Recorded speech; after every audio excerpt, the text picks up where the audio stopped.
Good morning students.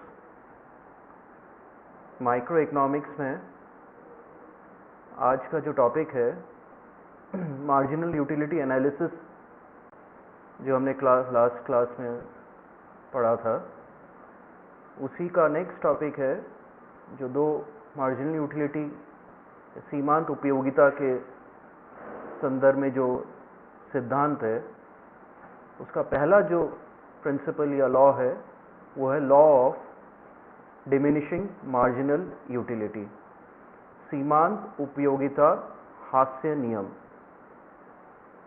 जैसे कि आपको नोट्स में दिख रहा है, ये जो नियम है ये एक्सपीरियंस या व्यक्तियों के, लोगों के अनुभव के आधार पर बनाया भी गया है और देखा भी जा सकता है।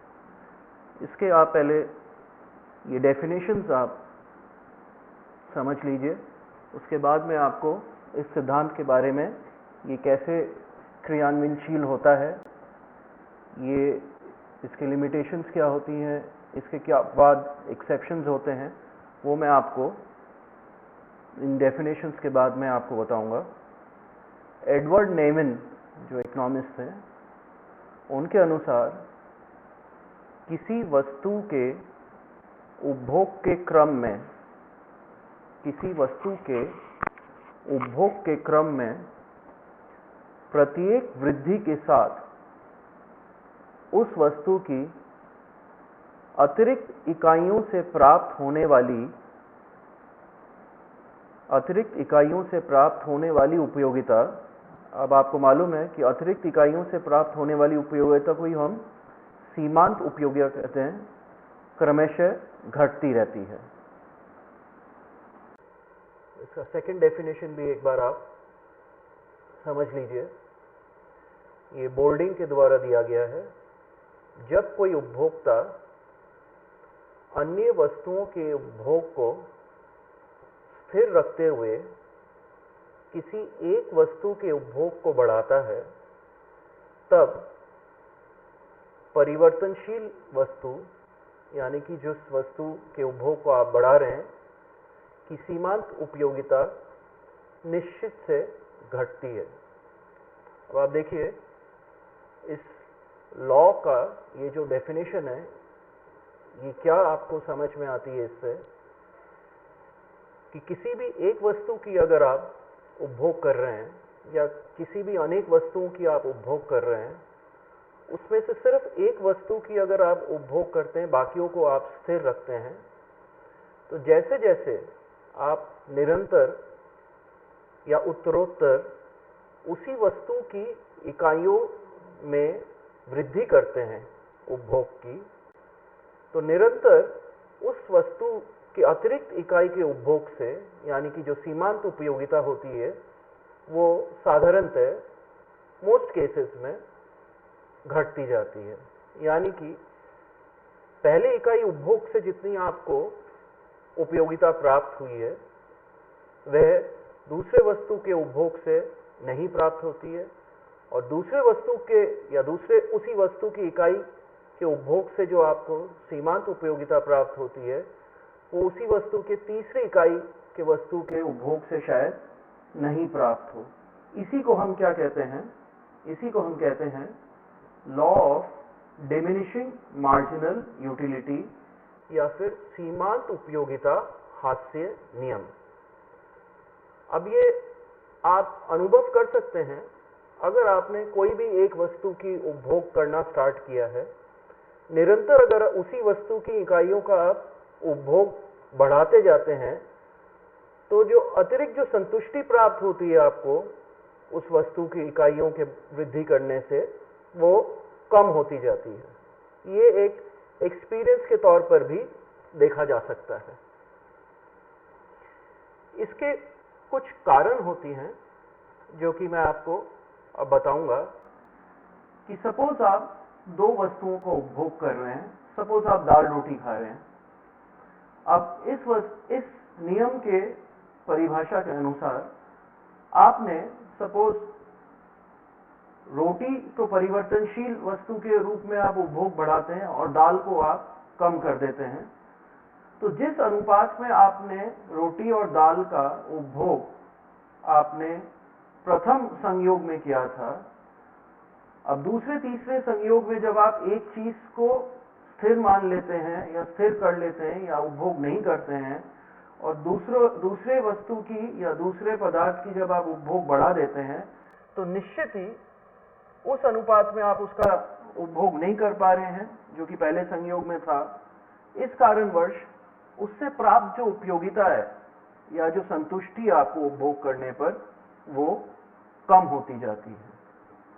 तो ये जो लॉ है, इसका जो क्रियान्वयन है, इसका मुख्य कारण ये है, जैसे मैंने लिखा है, कि वस्तुओं के एक दूसरे की अपूर्ण स्थानापन्न होती है। यानी कि कोई भी एक वस्तु दूसरे वस्तु का कितना ही करीबी सब्स्टिट्यूट हो, वो अपूर्ण ही रहता है, वो पूर्ण सब्स्टिट्यूट नहीं हो सकता है। इसलिए आपको अगर संतुष्टि में वृद्धि चाहिए होती है, तो एक ही अनुपात में अगर आप दो वस्तुओं का उपभोग करते हैं, तो हो सकता है कि आपको जो सीमांत उपयोगिता जो प्राप्त हो रही है संयोग के हर एक इकाई के वृद्धि से, आपको समान प्राप्त हो या कभी कभी ज्यादा भी हो सकती है।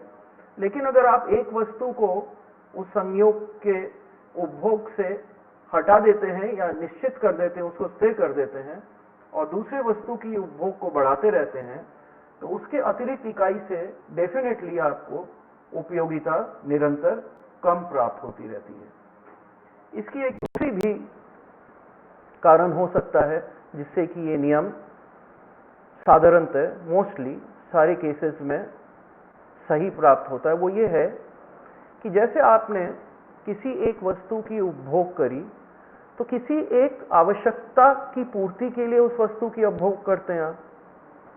तो हो सकता है इनिशियली, जैसे कोई अगर आप एग्जाम्पल लें कि आप कोई भी एक पदार्थ का उपभोग कर रहे हैं भूख मिटाने के लिए, कोई भी एक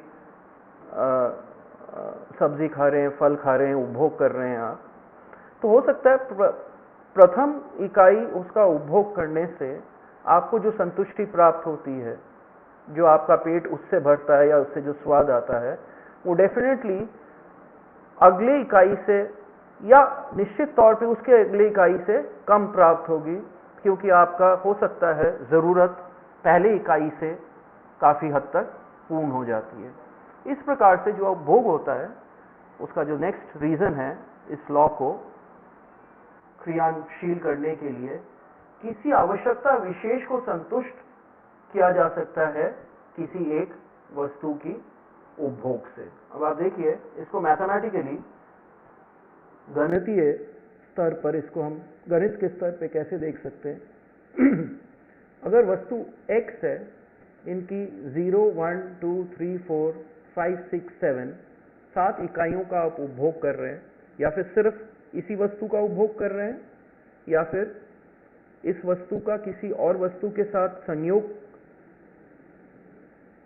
पूर्ण उपभोग कर रहे हैं और दूसरी वस्तु की इकाइयों को आपने स्थिर मान लिया है। तो जो कुल उपयोगिता है, जिसको हमने TUX कहा है, टोटल यूटिलिटी, कुल उपयोगिता किस वस्तु की, X वस्तु की। अगर आपने कोई भी उपभोग नहीं किया है तो वो 0 रहेगा। उसी प्रकार से उसकी जो सीमांत उपयोगिता है, जिसको हम MUX कह रहे हैं, marginal utility of commodity X, वो भी 0 रहेगा। अब जो कुल उपयोगिता एक इकाई उपभोग करने से अगर 20 प्राप्त होती है, तो सीमांत उपयोगिता भी एक इकाई के कारण 20 ही प्राप्त होगी। अब देखिए, सेकेंड इकाई उपभोग करने पर आपको कुल उपयोगिता कितनी प्राप्त हो रही है, 35, यानी कि 20 + 15, मतलब एक के मुकाबले उसी वस्तु की दूसरी इकाई का उपभोग करने पे आपको कितनी सीमांत उपयोगिता प्राप्त हो रही है, 15। ठीक है ना। तो 20 + 15 तो आपका कुल उपयोगिता हो गया, और दूसरी इकाई उपभोग करने से सीमांत उपयोगिता कितनी हो गई, 15। ऐसे ही थर्ड इकाई से आपको सीमांत उपयोगिता 10 प्राप्त हो रही है, फोर्थ इकाई से 5 प्राप्त हो रही है, 5th इकाई से 0 और उसके बाद में सीमांत उपयोगिता आपका नेगेटिव में चला जाता है। जैसे कि कुछ ज़्यादा वस्तु या ज़्यादा इकाइयों का उपभोग करने से कभी कभी आपको अनुपयोगिता, असंतुष्टि भी प्राप्त हो सकती है। जैसे आपके पेट में दर्द हो सकता है या फिर आपकी तबीयत खराब हो सकती है ज़्यादा उपभोग से, तो उसको हम अनुपयोगिता कहते हैं, वो हम नेगेटिव में दिखा रहे हैं। तो आप देखेंगे कि कुल उपयोगिता एक स्तर पर मैक्सिमम हो जाती है, अधिकतम। जैसे इस केस में 5th इकाई पे 50 हो जाती है, तो सीमांत उपयोगिता क्या हो जाएगी? 0 हो जाएगी। उसके बाद जैसे कुल उपयोगिता में अवृद्धि होती है या घटती है, तो आपकी सीमांत उपयोगिता नेगेटिव हो जाती है। तो ये जो नियम है, ये इस टेबल से आपको समझ में आती है कि जैसे जैसे आप किसी भी एक वस्तु की निरंतर इकाइयों में वृद्धि कर उपभोग करते हैं, सीमांत उपयोगिता निरंतर उसका घटता जाता है।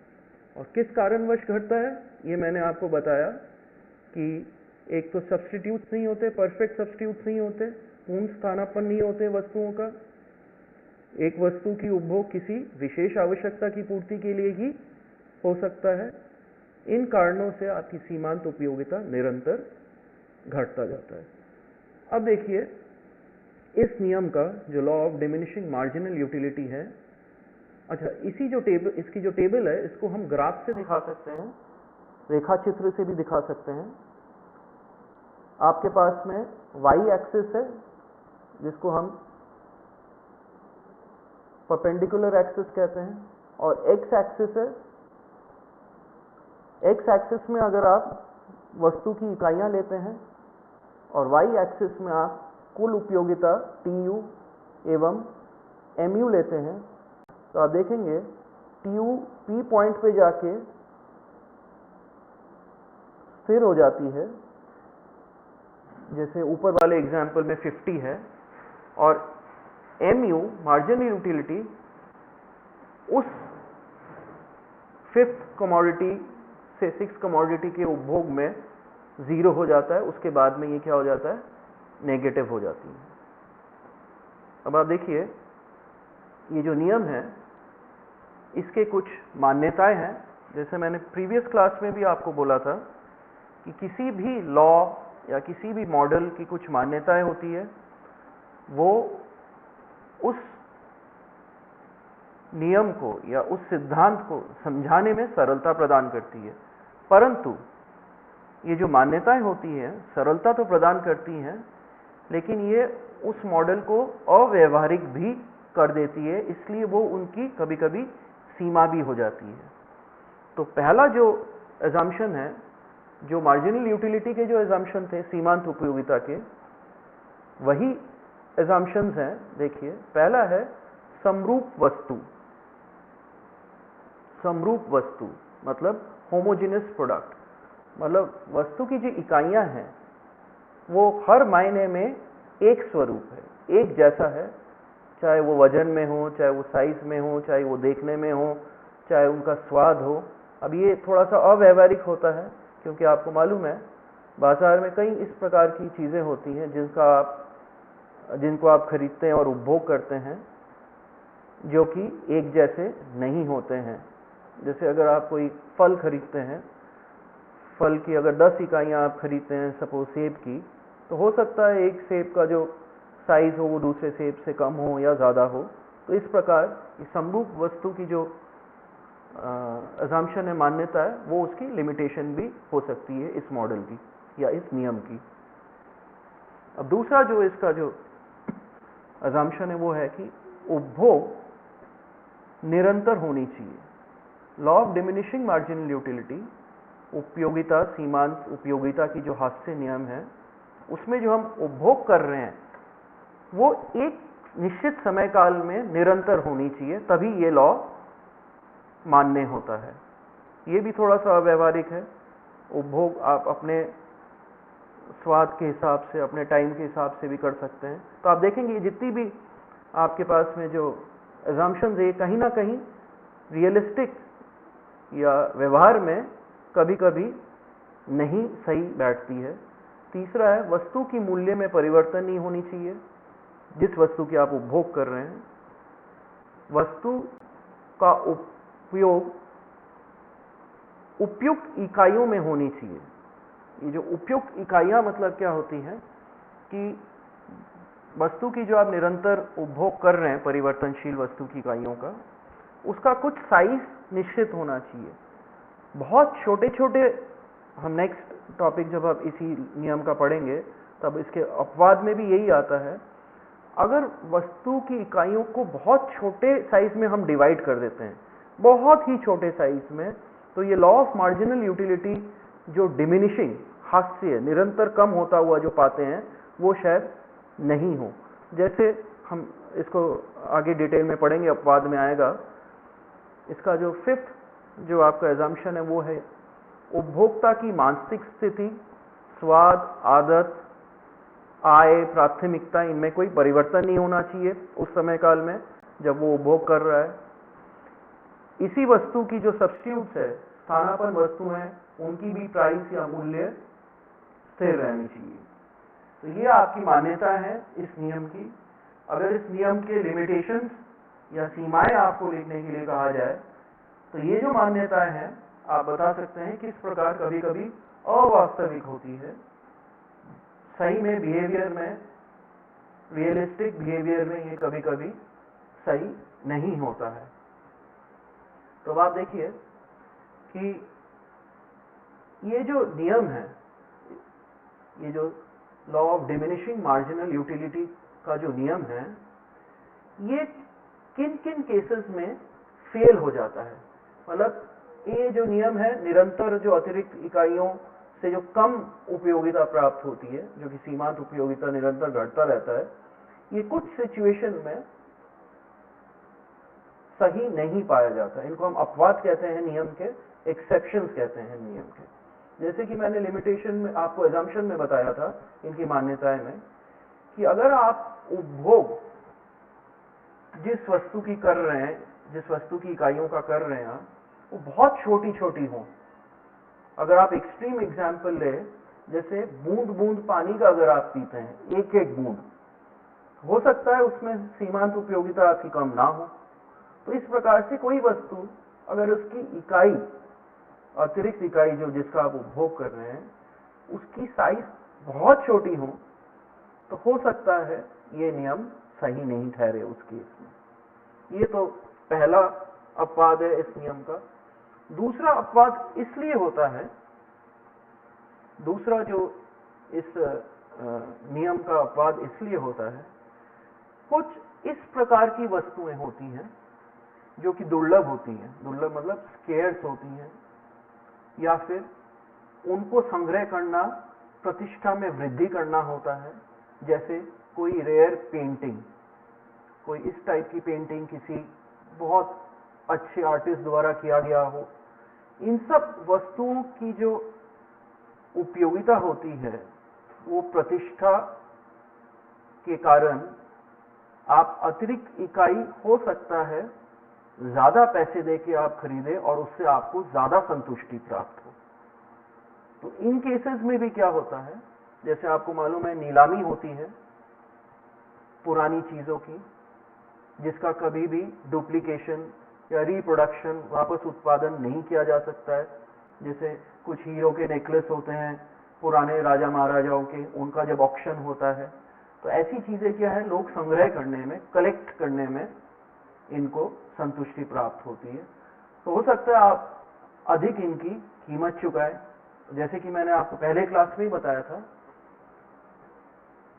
उपयोगिता को हम कभी कभी उसकी कीमत से भी हम गेज कर सकते हैं। हालांकि उन दोनों में डिफरेंस होता है कि आप जब किसी वस्तु को खरीदते हैं, या तो वो वस्तु तभी आपका उपभोग हो चुका होता है, तो जितनी आप उसकी कीमत अदा करते हैं वही उसकी उपयोगिता का एक प्रमाण होता है। तो ऐसी वस्तुएं जो कि बहुत दुर्लभ होती हैं, उनका संग्रह जब आप करते हैं, उनको जब आप खरीदते हैं, तो उसको खरीदते समय आप उनकी कीमत नहीं देखते हैं, आपको संतुष्टि ज्यादा पैसे देने पे भी ज्यादा मिल सकती है। और लास्ट में इस नियम का जो अपवाद होता है वो जैसे मादक पदार्थ होते हैं, जैसे आप सिगरेट होता है या शराब होता है या फिर जैसे ड्रग्स होती हैं, क्योंकि वो आपके मानसिक स्थिति को ही बदल देती है, तो उसके निरंतर उपभोग से हो सकता है तब उस समय काल में जब आप उसका उपभोग कर रहे होते हैं, हो सकता है आपको ये जो घटता हुआ या हास्यमान जो नियम है वो लागू ना हो सीमांत उपयोगिता के। आपको उस मानसिक स्थिति में उन मादक पदार्थों का ज्यादा से ज्यादा उपभोग करने पर भी ऐसे लगता होगा कि आपको ज्यादा संतुष्टि प्राप्त हो रही है। तो ये कुछ केसेस हैं जिसमें सीमांत उपयोगिता का जो हास्य नियम है वो लागू नहीं होता है। अब देखिए, सीमांत उपयोगिता का जो हास्यमान जो नियम है वो इकोनॉमिक्स में बहुत इंपॉर्टेंट हो जाता है, क्योंकि कुछ ऐसी चीजों की जो विरोधाभास है उसको एक्सप्लेन करने में ये काम में आता है। जैसे कि इस नियम से आपको मालूम पड़ रहा है एक वस्तु की अधिक मात्रा में उपभोग से आपको उससे कम उपयोगिता प्राप्त होती है।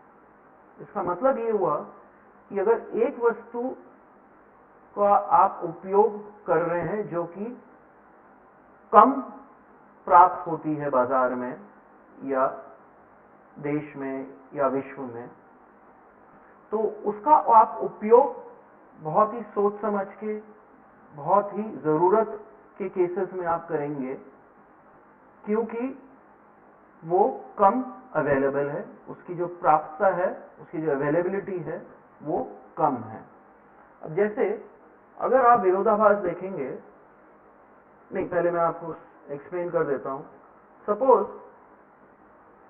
आपके पास में कोई खाने की चीज है, तो खाने की चीज की अगर इकाइयां आपके पास कम हैं तो आप उसको खाएंगे या फिर आप आपके दोस्तों को, आपके घर वालों को जिनसे खिला के आपको इमोशनल सेटिस्फैक्शन या ज्यादा उपयोगिता प्राप्त हो उनको आप खिलाएंगे। लेकिन अगर आपके पास में उस खाने के वस्तु की अनेक इकाइयां प्राप्त तो हो सकता है आप ऐसे लोगों को भी खिलाए जिनसे अन्यथा आपको उतनी अधिक उपयोगिता प्राप्त नहीं हो। इसका यह मतलब हुआ कि जो वस्तुएं ज्यादा अवेलेबल हो, प्राप्त होती हैं आपके पास में, उनकी सीमांत उपयोगिता घट जाती है। अब आप देखिए विरोधाभास को ये कैसे समझाता है मार्जिनल यूटिलिटी। जैसे पानी है या ऑक्सीजन है, जैसे हवा है, जीवन निर्वाह के लिए आवश्यक चीजें हैं ये, नहीं तो आप जी ही नहीं पाएंगे। लेकिन मार्केट में ऑक्सीजन की, हवा की या पानी की कीमत हीरे की कीमत से कम होती है। ये क्यों है? ये इसीलिए है क्योंकि जो सीमांत उपयोगिता है वो हवा या पानी की बहुत ही कम होती है। हालांकि कुल उपयोगिता इनकी उपभोग से बढ़ता जाता है अगर आप समय काल को बढ़ाते जाएंगे, क्योंकि आपको ये जीवन निर्माण के लिए आवश्यक, अत्यंत आवश्यक की चीज है। लेकिन हीरा जो है उसकी कीमत इसलिए ज्यादा है क्योंकि वो स्केर्स है, वो दुर्लभ है। तो उससे जो प्राप्त जो सीमांत उपयोगिता होगी, क्योंकि वो उसकी अतिरिक्त इकाइयां आपको प्राप्त करने के लिए अधिक पैसा देना पड़ेगा और वो है ही नहीं बाजार में इतनी मात्रा में, इसीलिए उसकी सीमांत उपयोगिता हाई रहती है और इसकी कीमत इतनी ज्यादा रहती है। तो देखिए, जरूरत तो ज्यादा आपको हवा की है या फिर पानी की है, ना कि हीरे की, परंतु क्योंकि उनकी अवेलेबिलिटी, वो जो वस्तु जो आप प्राप्त कर सकते हैं वो अधिक मात्रा में है, इसलिए उनकी सीमांत उपयोगिता कम होती है और अतिरिक्त इकाइयां आप जब आप उसकी खरीदते हैं तो आप कम पैसे में उनको खरीदना चाहेंगे, और हीरे के केस में वो उल्टा है, वो स्केर्स है, दुर्लभ है, उनकी सीमांत उपयोगिता बहुत अधिक होती है, इसीलिए उनकी कीमत अधिक रहती है।